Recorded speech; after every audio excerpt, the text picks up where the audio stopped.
I believe the law allows them to do less work. It does not prevent them from doing more work.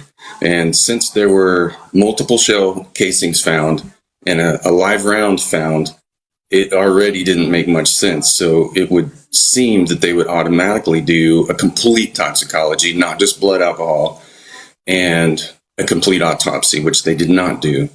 And we're just devastated that they didn't, because John Paul rushed the cremation process. Welcome back, guys. I trust you've been staying safe. This Mica Miller case has different directions, and now one aspect has opened up.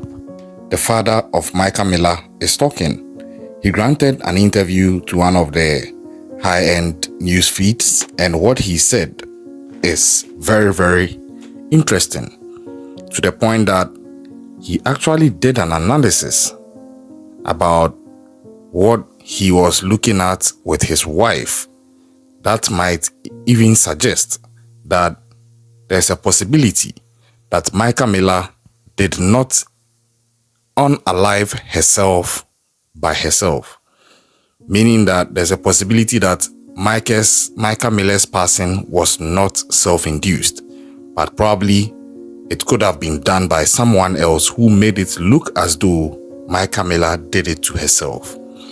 This is ground-shattering, and I think that this is what we need. I don't know the professional status of Mica Miller's father, but I am very impressed with the way he articulated himself about every single thing that he put out. Now, his name is Michael Francis, and I think that this man is on a mission, and I respect it. Every father must fight for his family. Every father must protect his family.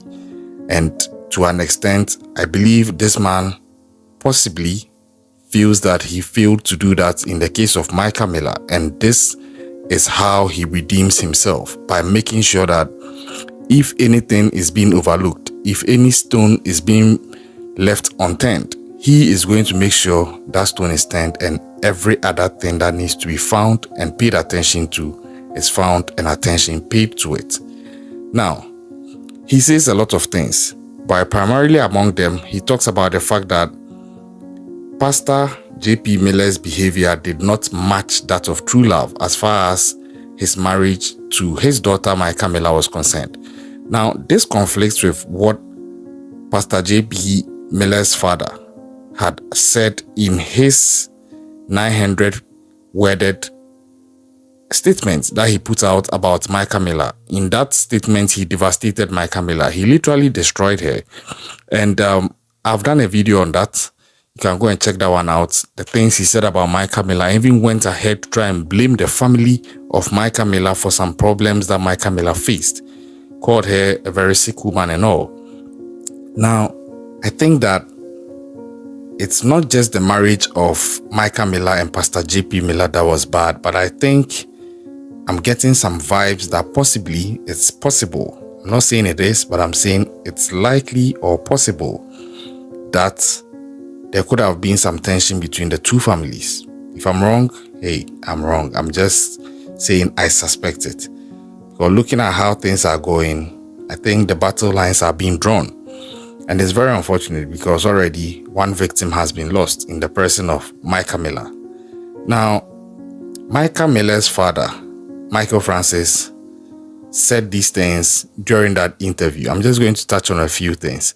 And as far as the love of J.P. Miller towards Mica not being true love, he indicated that they observed Mica Miller was struggling with the relationship because she was promised the world and he would lavish her with things and items.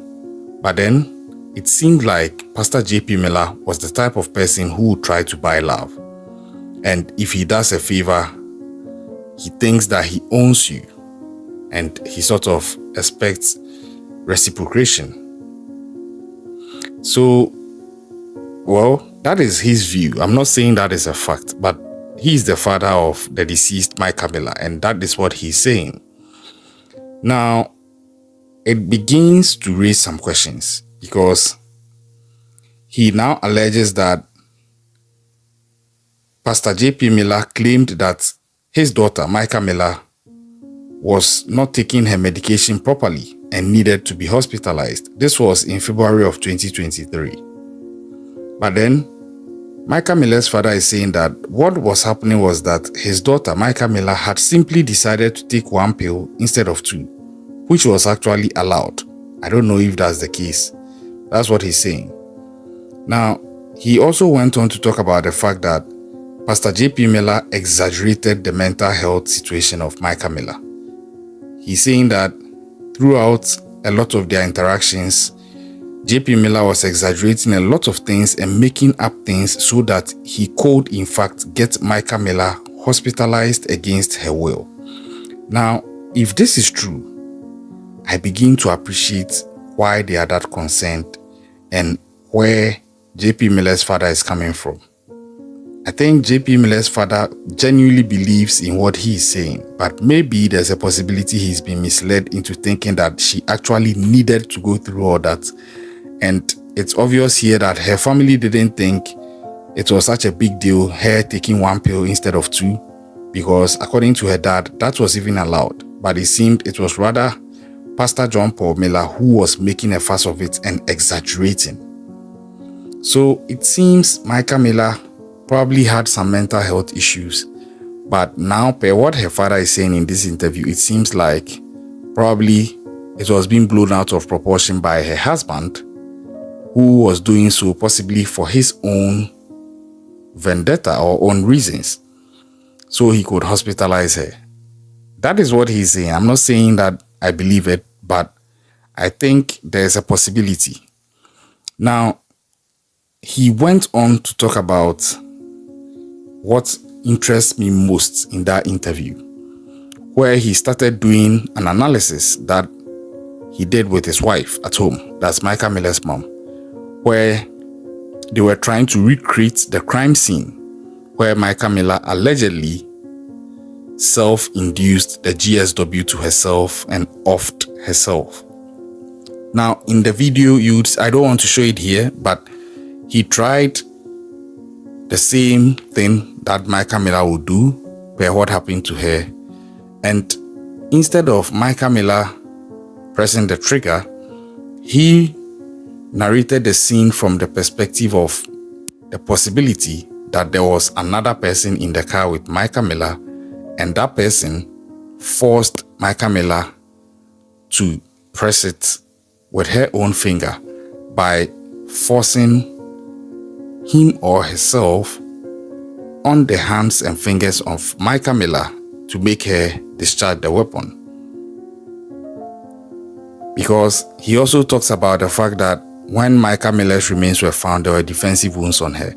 If that's the case, he's trying to suggest that there's a possibility those defensive wounds were as a result of her being forced to do this to herself, to make it seem like she did it on her own volition and it's just she offing herself.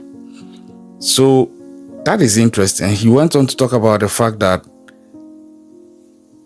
he, looking at where the remains of Mica Miller were found, the flow of that stream, it's an impossibility, and also more than one shot was discharged, contrary to what they are saying in the police report. So there are several things this man is saying that I believe the FBI possibly have to look into, because several things have come up about the passing of Mica Miller, things that happened prior to her passing when she was alive, things that one would expect that there would be some form of police records because she actually went to the police to lodge a report or contacted them in one way or the other to make a report. But some way, somehow, it seems the information out there suggests the police probably may have dropped the ball. I'm yet to confirm if they actually did, but that is what most people are pushing out there. And if that's the case, then I think the FBI would bring some form of finality to this by being very thorough and covering all the scoops that are necessary for such a case. But I don't know if I should say kudos to the father of Mica Miller. I think I should. Whether what he's saying is accurate or not, I think he's bringing in some interesting perspectives that might guide a second group of investigators to probably expand their scope and depth of investigation than what was actually done and the case closed. I'm still following this case like I promised you. All the updates are coming your way as soon as I have them. Subscribe, turn on the post notifications. I'll catch you on the next one.